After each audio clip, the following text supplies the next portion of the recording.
Good morning. At these amazing events where there's lots of really interesting stuff, it hit me today as I was driving in that there's always someone who talks about strategy, which is kind of the boring bit of the day. So I'm going to be that guy today. Please do sign if I'm too quiet or too loud. I've lost hearing in one ear, so I have no idea what my volume is doing at the moment. Right, so if we move on to this, so I deal with customer services, so I'm the people side of technology. I know what people are saying, I know what they're complaining about, I know what they're struggling with because it is the bread and butter of my job. A few weeks ago, tidying up something in my house, I came across the Post-it notes that I had written for myself before going into the interview for this role. And it hit me that those things that I wanted to do when I applied for the role are still valid now. And there were a few little one-liners, such as go to where the people are, or reduce channel hopping, or do it as quickly as possible. And that's exactly what we've been trying to do in West Northampton, and I think everybody is trying to do if they really listen to what people are telling us. What does that mean? So one of the main things I really wanted us to achieve was not to take people off the website to push them onto another way of engaging. They've already gone to our website to find information. Even if that information initially was a contact number, we should help them to resolve that question in full while they're there, as opposed to giving them a different way of engaging, a different way of getting answers to their questions. So that really is an ambition that I'm really, really passionate about. The second one is about meeting people where they are, and that can be either a physical venue. If I already go to a certain place, let's go to them. It could be a digital platform that they already use. Let's not create another one and add to all of that. I'm sure we all have so many apps and so many tabs open on our phones, on our laptops. If they already use something, how do we plug into that? So that's the absolute basics of how we started our strategy around customer experience at West Northampton. What it looks like now is actually a really interesting environment and a really interesting picture. Because if you look there, yes, there absolutely there is technology behind every single one of those contact points. But most of them, if you look at it, are actually personal points. So welcoming spaces, if you don't know what they are community places where people gravitate to naturally. They could be the church hall in a local community where there are lots of activities for mums and babies, or for older people, or just community engagement events. We go to those places, we want to be there. And how we do it is not necessarily by saying, hello, we're here from the council, we're here to help you. We're here to tell you what your problems are, and you will listen to us because we know best. It's not. It's about having a presence there and being a trusted advocate and a trusted partner in these people's journey. And while we're at it, it's about enhancing digital confidence. So if you come to us and you tell us you don't know how to fill in a form online, or it's too complex, or actually you don't understand some of the terms, we take that feedback away and we make it easier for you to fill that form in. We make the form shorter. We change some of those words that you're telling us don't really make sense. And also, we come and show you how we fill that form on your behalf. So maybe next time you look at it, you think, actually, I can do this myself. I'm going to give it a go. And that is that organic way of getting people to progress with technology in a way that doesn't feel like we're sitting them down and delivering lessons about stuff. Finding information online really is the panacea of everything we're trying to do. So I know there are still people who are not digitally enabled or digitally confident, but there are fewer and fewer of these people. And actually, if we all think back a few years ago, COVID was probably the biggest turning point in getting that channel shift we've all been talking about for probably 20 years. It kind of just happened overnight when COVID hit. So making the most of that, we need to also listen to what people are telling us. How do they find information online? How do they search for things? How do they jump from one content to another? Because actually, we've told them what else might be useful to them, as opposed to letting them find that information in the thousands of websites available. Contact centres, why are they still there if everything is available online? Because there will always be a need for human contact. There will always be situations that require a person to talk through, to ask, to build that confidence in services, to hold your hand through a process. Family hubs, again, they are about physical presence, but also virtual presence. Some people will prefer to sit down with someone and talk about what they're struggling with as parents. Others would prefer to do that online in a virtual environment. Ultimately, what you want to achieve is those two will match. Those two will mirror each other, and it doesn't really matter which way you access these services. The channel is absolutely irrelevant. The content, the standards, the quality of that information, and the fact that you can get a resolution are absolutely standard across all of them. Libraries, absolutely brilliant sources of information, of support, of enhancing those digital skills, of getting people to find the right answers to their questions. One-stop shops, I'm sure we all know about one-stop shops, is trying to get everything in one place. If people are already there, what else can we do for them whilst they're there? So, moving from this, which is the vision and the ideal, if you like, which says it doesn't matter how you contact us, the outcome will be excellent and you will achieve what you need to achieve. How do we use, this is very, don't read it, you don't need to read it. It's literally a screenshot of something that is in our strategy. But the reason I put it there is because it talks about all of these various ways people can get through to achieve what they need to achieve. Is it a customer account? We all talk about customer accounts. I have my very strong personal views about customer accounts, and I would say for somebody like me, my kids have gone through school, I'm unlikely to ever need to register another wedding or birth or anything else. I probably interact with the council once every few years.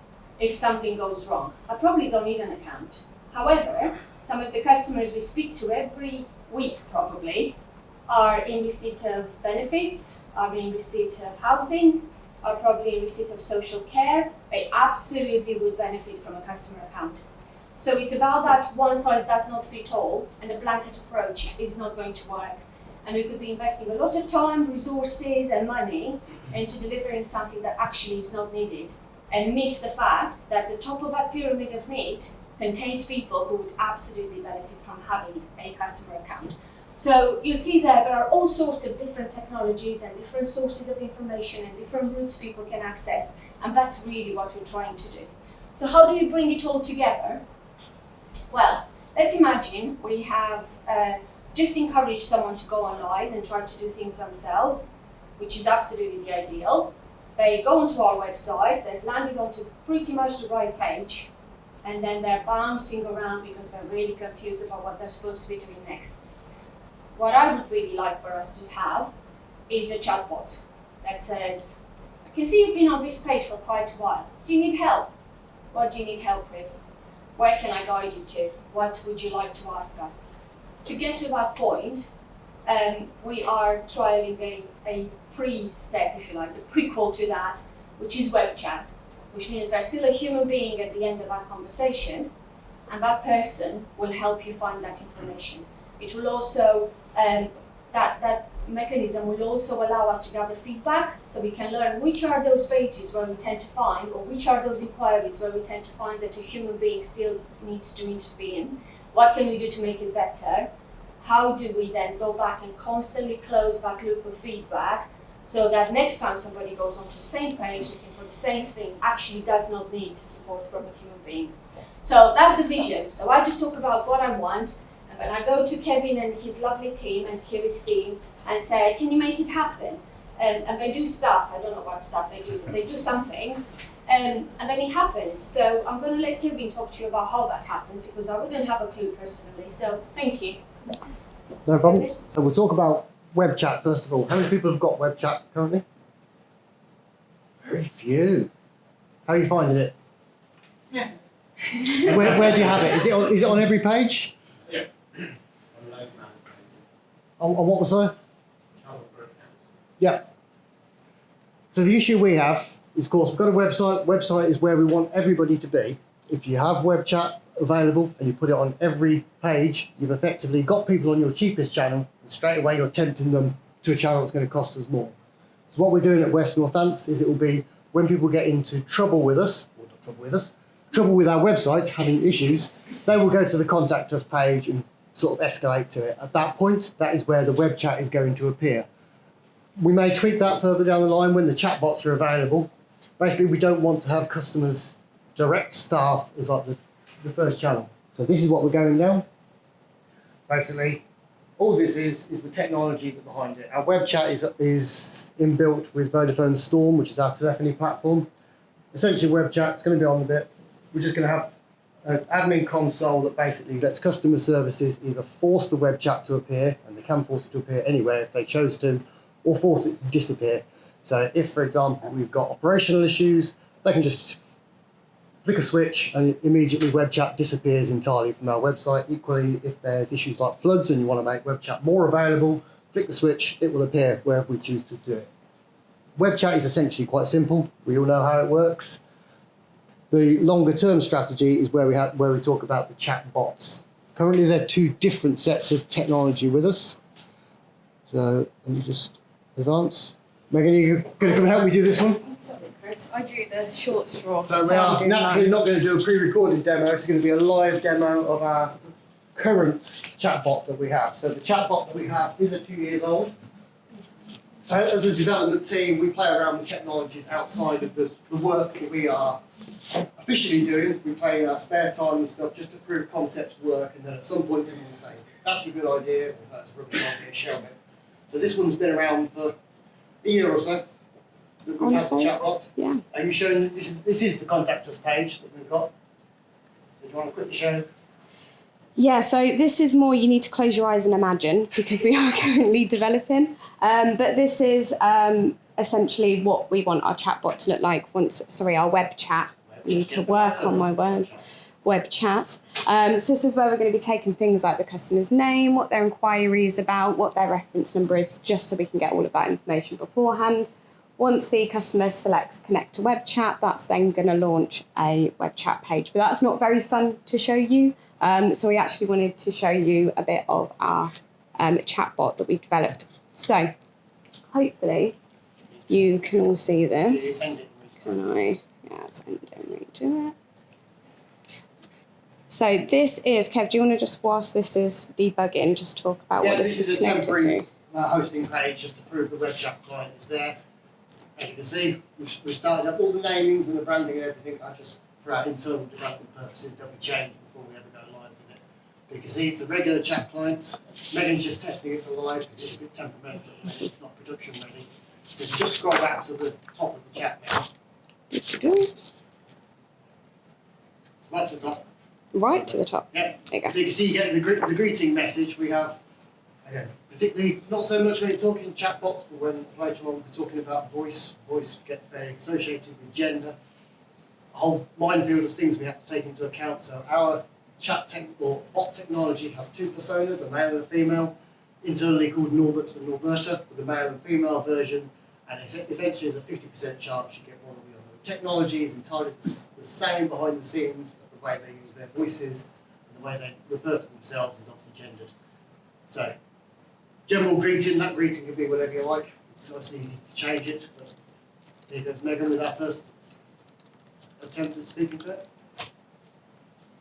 See if she actually works. That's why we love doing live demos. There we go. There we go. So this is your standard bin collection. Essentially, to think of this is basically filling out a form by chat. So it's not nice and easy. You can see we've got the answer there. And because we didn't provide a postcode, it obviously asked us for a postcode, filling out the form. Megan's now doing the same query, actually providing the postcode. The bot is intelligent enough to know, for this particular transaction you're trying to do, what bits of information do I need? And it scans what you've given it and works out, actually I've already got all the information, so rather than asking us for a postcode, it just goes straight in and provides the answer for us. It's intelligent enough not to ask pointless questions. And then go on. So this one is now, scroll back up. This is what we call a frequently asked. So the first one was a live lookup. That response was coming from our waste systems about when our collection day was. This is what we call the frequently asked questions. We have a database sat behind the scenes that of all the frequently asked questions that the council gets, it's stored in there. When you ask it, it'll return the frequently asked question. And now we're going to break it. And now we're deliberately going to break it. This is the code to break our systems. And at this point, the bot will say, couldn't do what you like. And you have options. You can end the chat. You're going to leave a message for us, Megan? Try that one? Yeah. Sorry, I have the longest surname as well in the world.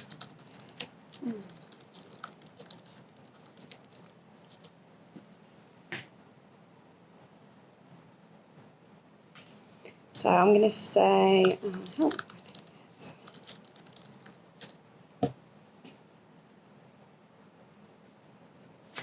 So do you want to talk over this, or do you want me to take You this? can see we've got a response. There is a Jadu case reference. I believe if Megan goes into our Jadu system, the case should have been created. This is very early stages, so it doesn't do much other than create a case in minutes.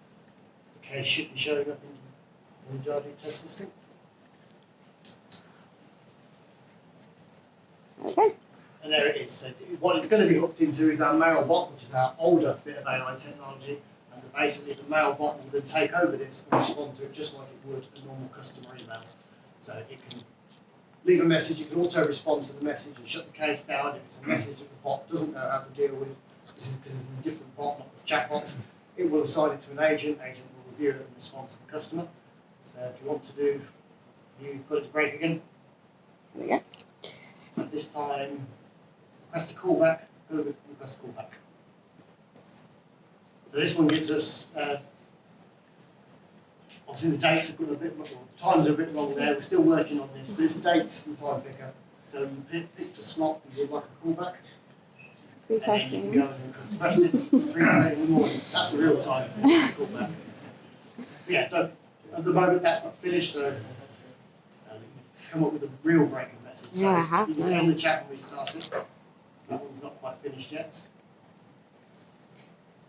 And then where we ultimately want to get to, because as Luiza said, we want people to go to the correct areas of our websites, but equally, when they get in trouble, you would like an agent to be able to help them. That's where we can hand the chatbot over to a real person. So if you want to try that, hopefully it will work.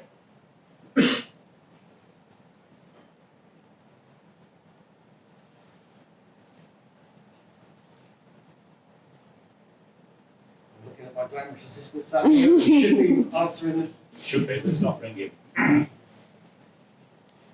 rang a second ago, and then when you did it the first time, and then That could be why. Broke it.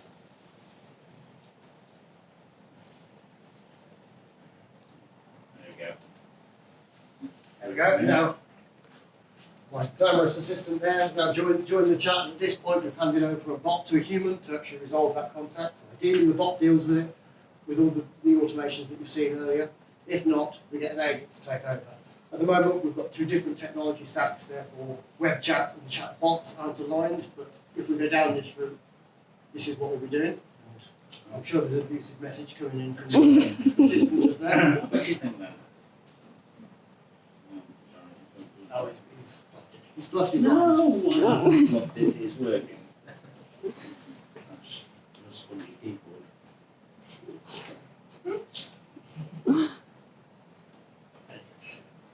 So essentially that proves all the functions that you need for an active chatbot. This was what we were doing.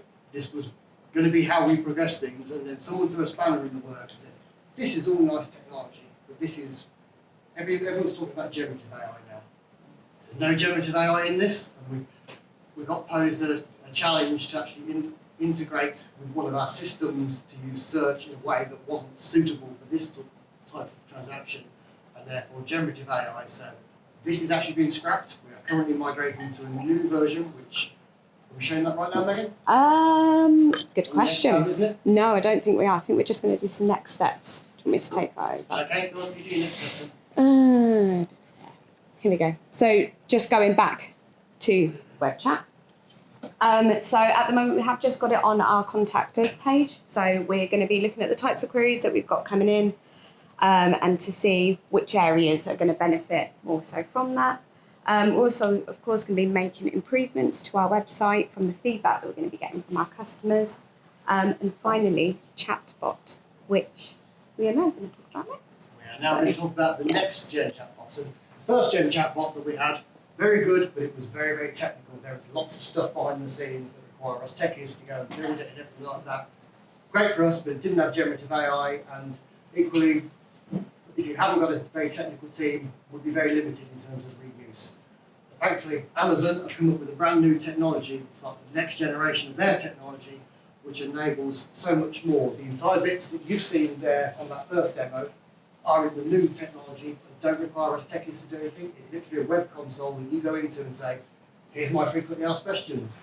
Here's where I want you to go and look when this comes up. All those bits you saw there, just basically not low code, no code. So I know Microsoft have their lovely low code chatbots. This is full on no code from Amazon. So we're migrating to that because we see the benefits of it. And Megan is you're gonna quickly.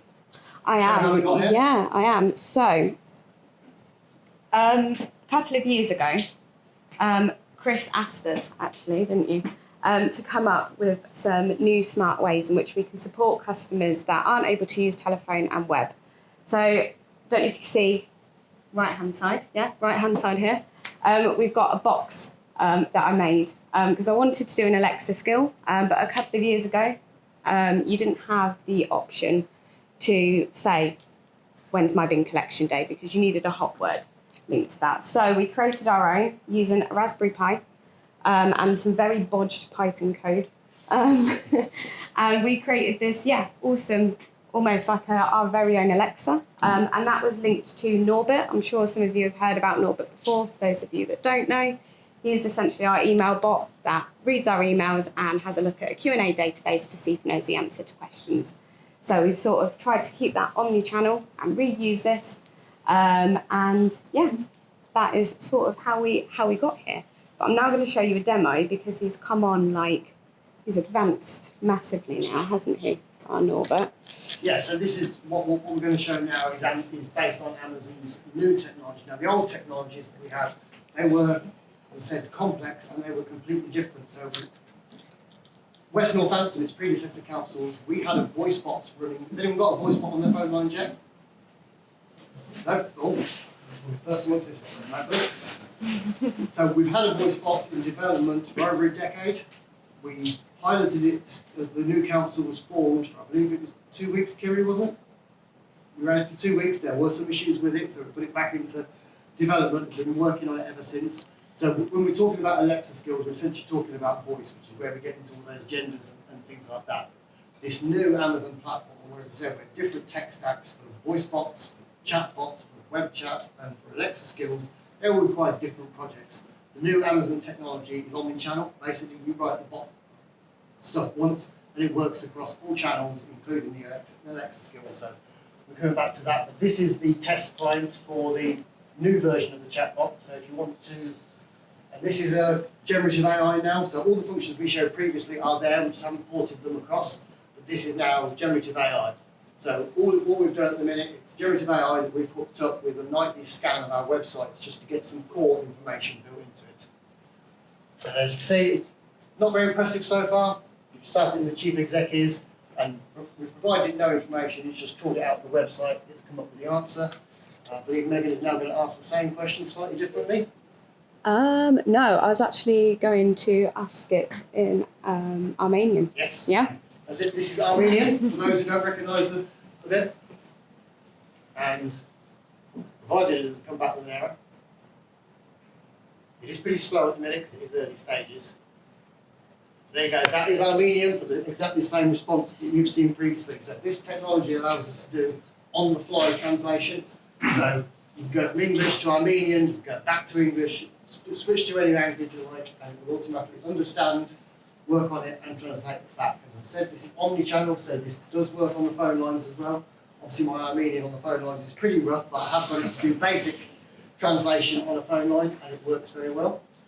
So again, still using relatively simple technology, glorified search engine at this point. So so we're now going to ask it a question that doesn't exist on our website.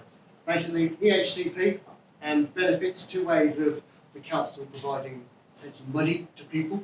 Megan's going to ask it, are they the same thing? On our website, they're 2 completely isolated pages, no reference to each other whatsoever because they're not related. And as you can see there, so there's no information on the website to tell us this. But the generative AI has come back and shows its reasoning skills. It responds straight away. We've asked it, are benefits and EXP the same thing? It tells us no, and then comes up with an explanation as to why they differ that doesn't exist on our website. It's basically taken 2 pages, compared them, worked out what the difference is, and come up with a response. So that shows the benefits of this technology over the older technology and why we're rapidly migrating stuff from the old bot technology to the new one, because of the sort of questions that you can ask it. Terence? Can you ask a follow-up question to that? It So has. Can you say, like, for example, I'd want to say, oh, can you give me a link to both the pages for the information? Yes, but we can't demo it. It has currently it has a context of the last 10 responses. It remembers the last 10 responses, and so you could ask it, like, for example, who's the chief executive of Western Council? You could then say, who's the CIO? It would come back with Chris if it was behaving itself. But at the moment, this is temperamental technology. For those who are here right at the start, when myself and Megan were setting this up, we were asking it the same question, and it was coming back with different responses. It is, as we like to call it, it's like trying to train a teenager. Sometimes it will work, sometimes it won't, sometimes it will just come back with a grunt when you ask it a question. Sometimes I just do its washing on the floor. Yes. So it's not production ready yet. We are working out why it doesn't come back with consistent responses. Again, this is generative AI, it's a different way of working.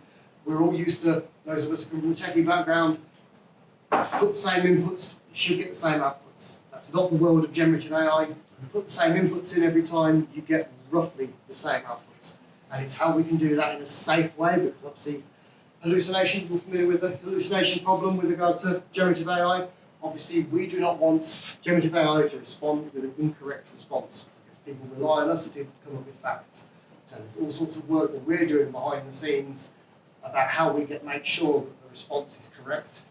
In the console, we can do things like it comes back and tells us, this is where I got the source from, this is why I said that. We're just saying it all for this demo, but when we're actually training it, we get to see the reasons, and therefore we can work out whether it's working or not.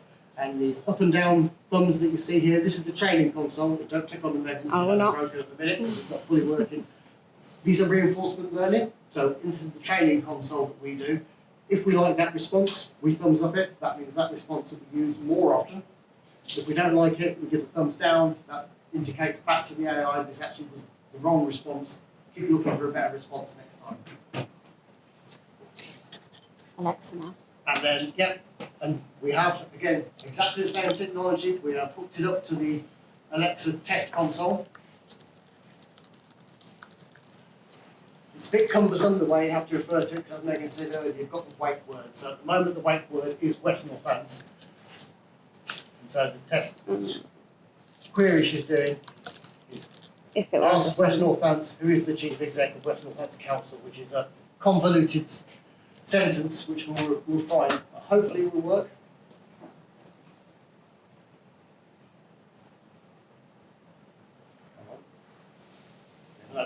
According to the search results, the chief executive of West Northamptonshire Council is Anna Earnshaw.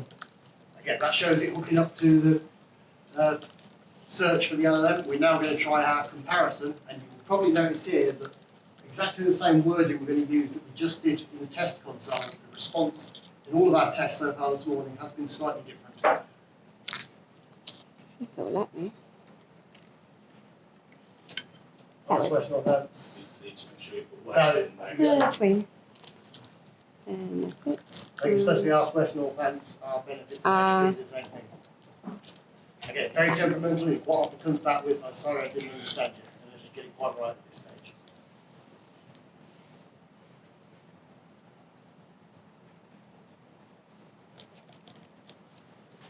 West. Ask West. I think it'll come back with an error. I think it's slightly too confusing for it. See? Comes back with a real response. Brilliant.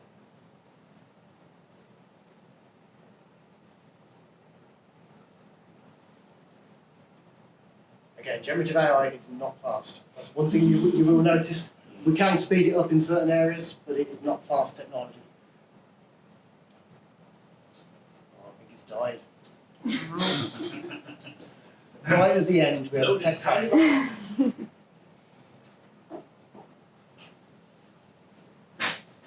Try reloading the page. Yeah.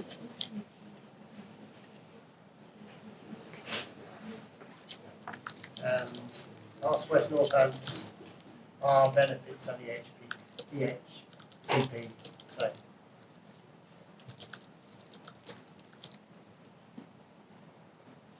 It responds now, but it's completely died. The key difference between benefits and education, health and care, EHC, plans in West Northamptonshire Council is benefits refer to financial assistance and support programmes provided by the council, such as council tax reduction, discretionary housing payments, and the Household Support Fund. These are meant to help individuals and families with their financial needs. EHC plans, on the other hand, are documents that identify a child's special educational needs and the additional support they require across education, health, and social care. EHC plans are meant to ensure that children and young people with special educational needs and disabilities receive the specialised support they need. So we go back to using, at the moment you can't actually do this on the physical devices. They require a response time of, I think, 0.3 of a second for it to be, for you to allow to push a skill out. And currently, as you saw, there was a 2-3 second wait to actually get the response. So we're looking to speed that up. Once we can get the speed up, then you can see that in people's homes, people who've got smart skills, provided we can improve the way you actually ask the question in a way a bit more natural, they can use our systems to get proper answers. Not quite as good as you get from a human, but good enough. And you'll also notice, although that was the identical question, it is different in terms of its response and comparative responses. So you see that one started with no, and then explained why they were different. The Alexa one came back with slightly different. Even though it's identical technology with an identical question, this is generative AI, where you can never guarantee quite what response you're getting is. That's it. That's it.